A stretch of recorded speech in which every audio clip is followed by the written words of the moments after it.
Everyone, my name is निधि। सो मैं आज आपके साथ इंडियन कॉन्स्टिट्यूशन, इंडियन पॉलिटी का एक टॉपिक फंडामेंटल ड्यूटीज डिस्कस करूंगी। Fundamental duties is one of parts of the Indian constitution which is the part 4A of the Indian constitution. ये भाग 4A है।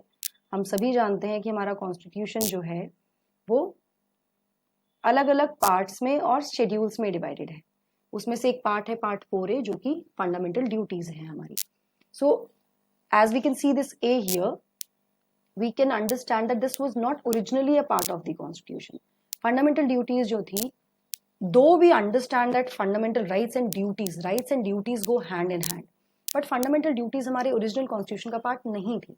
इनको 1976 में by the 42nd Amendment Act add किया गया था constitution, right, on the recommendation of Swarn Singh Committee.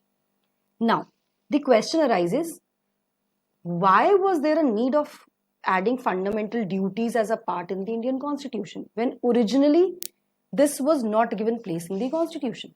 जब originally संविधान में इसको जगह नहीं दी गई थी तो ऐसा क्या हुआ 1976 में कि इसको संविधान का भाग बनाया गया? So the answer comes from the fact that during the time of emergency, the Congress government, it realized the need to assess the kind of duties that the citizens should have. क्योंकि उस time पे बहुत सारे दंगे हुए, बहुत कुछ चीजें हुई, तो ऐसे में गवर्नमेंट को लगा कि भाई ड्यूटीज का मतलब कुछ कर्तव्य तो होने चाहिए सिटीजन्स के। उनको असेस करने के लिए दिस स्वर्ण Singh committee was constituted by the Congress government. After the assessing of the entire thing, स्वर्ण सिंह जो चेयरमैन थे कमिटी के, ही recommended 8 fundamental duties to be added in the Indian Constitution.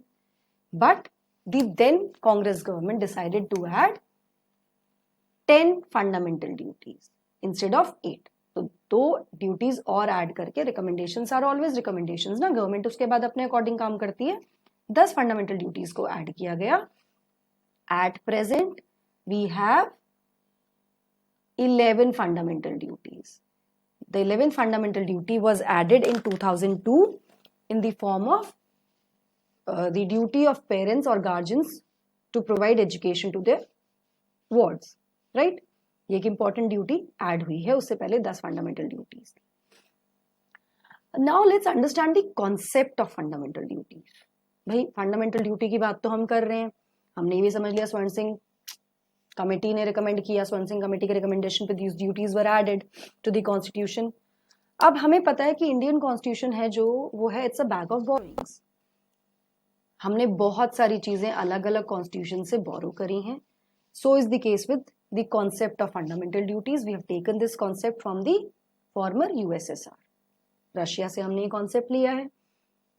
अच्छा जी, अब फंडामेंटल ड्यूटी के ऐड करने से हुआ क्या? फंडामेंटल ड्यूटी के ऐड करने से क्या हुआ कि जो यूनाइटेड नेशंस का जो एक डिक्लेरेशन है उसका आर्टिकल 29(1), एक तो हम उसके साथ अलाइन हो गए और उसके साथ साथ कुछ जो मॉडर्न कॉन्स्टिट्यूशंस हैं उनके साथ भी हम अलाइन हुए with addition of these fundamental duties for the citizens of India in a country. तो ये एक छोटा सा introduction about the fundamental duties. Now here is a very important थोड़ा सा brief nitbit that many changes have been made in the Constitution by 42nd Amendment Act, which is also known as this act is also known as the mini Constitution. I think my pen is not working properly. I'm really sorry.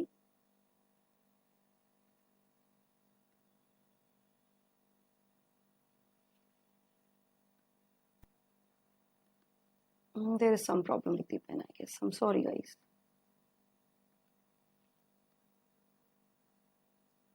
So, 42nd Constitution Amendment Act is also known as the mini Constitution of India, and it is a very important thing that we should know. A lot of changes have been made during this, Amendment Act. ठीक है, जैसे कि जो changes हुए वो कुछ recommendation जो स्वर्ण सिंह कमेटी के रिकमेंडेशन थी उसी के बेसिस पे थे। The important ones being the addition of words like socialist, secular and integrity in the preamble, which is the only amendment that has been done till date in the preamble of India, right? उसके अलावा we know the fundamental duties ka addition, it is also one of the changes, and also administrative tribunals etc. they were made on the recommendation of Swarn Singh समिति, स्वर्ण Singh committee, right? चलो, now let's understand the concept of duties and rights, how they go hand in hand. In states where rights are more and duties are less, जहां पे rights ज्यादा होंगी लेकिन duties कम होंगी comparatively, ऐसी state होगी जहां where there will be a lot of irresponsibility. When we talk about duties, it's kind of a responsible behavior. ये हमारा एक responsibility होती है towards the nation. Yeah, it is towards anyone. It can be taken as, the example can be taken like, as parents and as children. You have all the rights on your parents. उनकी वो सारी rights हैं हमारे पास हमारे parents के लिए. But when it comes to the due towards our parents, if we do not abide or we do not, take the responsibility of our parents in the time of need, it ends up into an irresponsible behavior. So is the case in the terms of states. Duties, rights तो बहुत ज्यादा है लेकिन duties comparatively बहुत कम है. It will be a state of irresponsibility. On the other side, अगर rights बहुत थोड़े से हैं और duties इतनी सारी हैं, it will be a state of anarchy. Rights तो कुछ दिए नहीं गए, duties दे दी गई हैं, तो वो एक anarchy वाला state हो जाएगा जहाँ पे dictatorship होगी, मतलब कोई अपने हिसाब से anarchist leader काम करेगा. But to have a state of harmony, we have to have a clear balance between the rights and the duties. Correct? एक सही अमाउंट की राइट्स के साथ एक सही अमाउंट की ड्यूटीज को देना will create a state of harmony, and this is why duties and rights go hand in hand. Now let's understand duties. In the words of Mahatma Gandhi, you can always note down these phrases. These are important phrases. I'll just tell you the crux of it. What Mahatma Gandhi said, quote unquote में है this thing. You can always use them in your answer writing, right? He said that जो source of right है, it is the duty. अगर आप अपनी duties ठीक से पूरी कर रहे हो ना, तो आपकी राइट्स आपसे बहुत दूर नहीं है, आपको राइट्स मिल जाएंगी. लेकिन अगर आप अपनी ड्यूटीज ढंग से करना ही नहीं चाहते हो और आप सिर्फ राइट्स के पीछे भागते रहोगे, तो क्या होगा? वो राइट्स आपको कभी नहीं मिलेंगी. They will just be running away and away from you. So in order to practice your rights, in order to have your rights, you should properly fulfill your duties also. You should take the responsibilities also. Correct? This is what Mahatma Gandhi has said. उसके अलावा the National Commission to review the working of the Constitution, according to this National Commission which was made to review the working of the Constitution, it has said there are three important pillars. There are three important things that build a nation. And what are the three important things? Number one is the noble ideals. आप जो करना चाहते हो वो Nobel होना चाहिए, Nobel ideals होने चाहिए. Number two, the capability of citizens in achieving these ideals. Noble ideals तो है लेकिन कैपेबिलिटी नहीं है, it is not going to work. So number two is the capabilities of the citizens to achieve these ideals. And number three, and very very important, is doing every bit to achieve those ideals. Taking care, taking up the responsibility और constant और effort लगाना by everyone to strive for excellence, not for oneself but for the nation as well. So this is how a nation grows, a nation builds according to this committee. This shows the importance of your duties. Let's come to the importance of fundamental duties now. I hope it's clear to everyone right now. I'm not going very fast. Now, what are duties? What do they do? आपको rights दे दी गई, duties नहीं होंगी तो क्या होगा? आप थोड़े, as we discussed, you'll be irresponsible. So these duties, they serve as a reminder कि भाई हमारी जो है कुछ जिम्मेदारी है towards the society we live in. As citizens of this country, we have certain responsibilities towards this country that we should take care of, that we should fulfill. इसके साथ साथ एक बहुत इंपॉर्टेंट चीज जो यहाँ पर है, it is not just reminder, it is also a warning. ये एक वार्निंग की तरह भी काम करता है टू द सिटीजन्स कि अगर कोई एंटी सोशल एक्टिविटी करोगे तो क्या होगा? It will be dealt with under the law. Correct? Which means कि भाई आप माइनॉरिटीज को डिसरिस्पेक्ट करोगे, दिस एंटी सोशल एक्टिविटीज, या फिर आप पब्लिक प्रॉपर्टी को हार्म करोगे, तो लॉ में प्रोविजंस होंगे इसको हैंडल करने के लिए. So this is not just a reminder that you have a set of duties towards the society, but also as a warning for the anti-social activities. Correct? Next, these fundamental duties are enforceable by law. As I've said earlier, ये क्या होती हैं कि ये enforceable by law है, मतलब अगर आप fundamental duties दी गई हैं तो इनको लॉ लाए जा सकते हैं इनको enforce कराने के लिए. करेक्ट? जिसका मतलब क्या हुआ कि पार्लियामेंट को ये ऑथराइजेशन है कि वो लॉ बनाए इन ड्यूटीज को फुलफिल कराने के लिए, और साथ में पनिशमेंट भी इम्पोज कर सकती है, पेनल्टीज भी लगा सकती है अगर कोई ये ड्यूटीज नहीं कर रहा है. जैसे it is a duty to obey and respect the national ideals. ये हमारी रिस्पॉन्सिबिलिटी है. नेशनल फ्लैग है, नेशनल एंथम है, हमें रिस्पेक्ट करना है. करेक्ट? अगर हम नहीं करेंगे तो वी कैन हैव कुछ लॉज हैं जो पेनल्टीज लगा सकते हैं. हमें माइनॉरिटीज के अगेंस्ट रिस्पेक्ट, माइनॉरिटी को डिसरिस्पेक्ट नहीं करना है.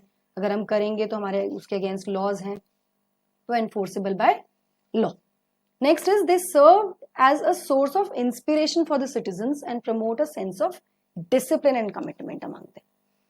ये ना केवल एक सोर्स ऑफ रिमाइंडर है या मतलब वार्निंग है, बट ये हमें इंस्पिरेशन के सोर्स भी है. हमारी फंडामेंटल ड्यूटीज जो हमें डिसिप्लिन में रहना सिखाती हैं, जो हमें बताती हैं कि हमारी सोसाइटी के प्रति हमारी क्या जिम्मेदारियां हैं, हमें उन्हें कैसे फुलफिल करना है, और कैसे हमें कमिटमेंट जो है हमारा एक दूसरे की तरफ, उसको कैसे मतलब करना है, उसके लिए काम करना है. Right?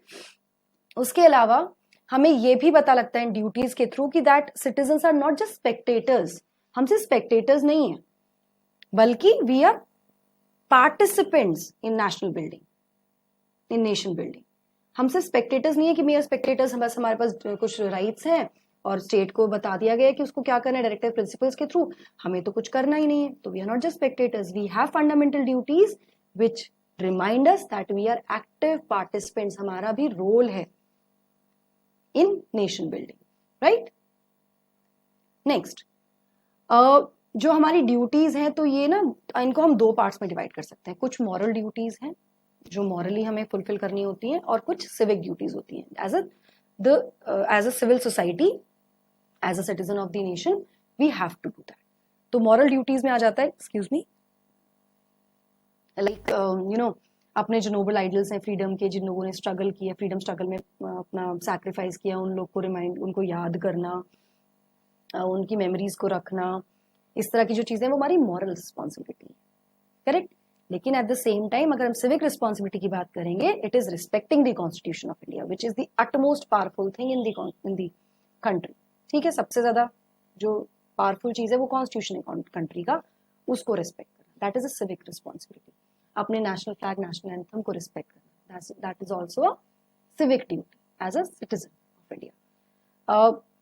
One more important thing, fundamental rights can be given to both citizens and the residents in India, right? But fundamental duties are exclusively given to the citizens. It is the responsibility of the citizens of the nation, not people who are residing in the country. Though we want to have a harmonious relation and civic society, that everybody should follow the norms and everybody should fulfill their duties, but it is specifically for the citizens of the country because we are responsible towards the country. Right? Now, very important point, fundamental rights in part 3, directive principles of the state policy in part 4, and fundamental duties in part 4A. They form a compendium, मतलब एक complete structure, एक complete book की तरह है, और इनको तीनों को साथ में पढ़ने की जरूरत है. They should be read together. Correct? In as a whole. Individually पढ़ के नहीं काम चलेगा. Rights, directive principles और duties should go together.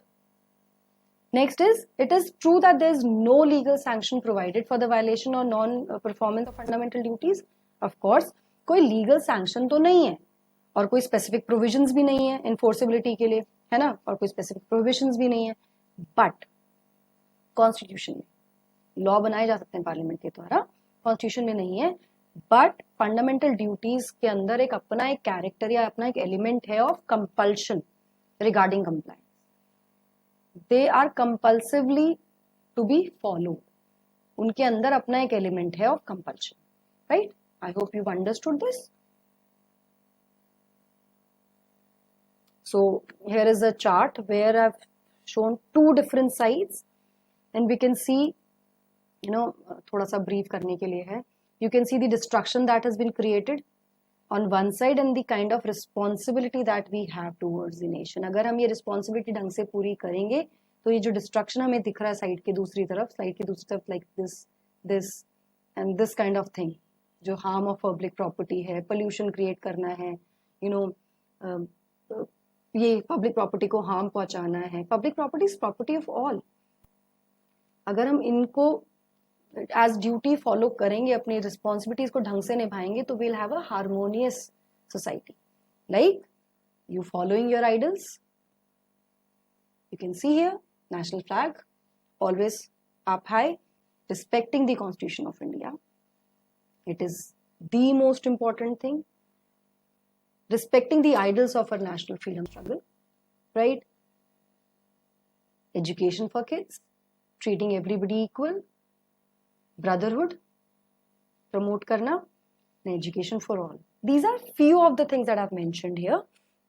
I hope this works, and that will be all today. I think this will help you understand the crux of fundamental duties. So that's all from me. Thank you. Any doubt and confusions, you can always put in a message and ask them. Thank you so much.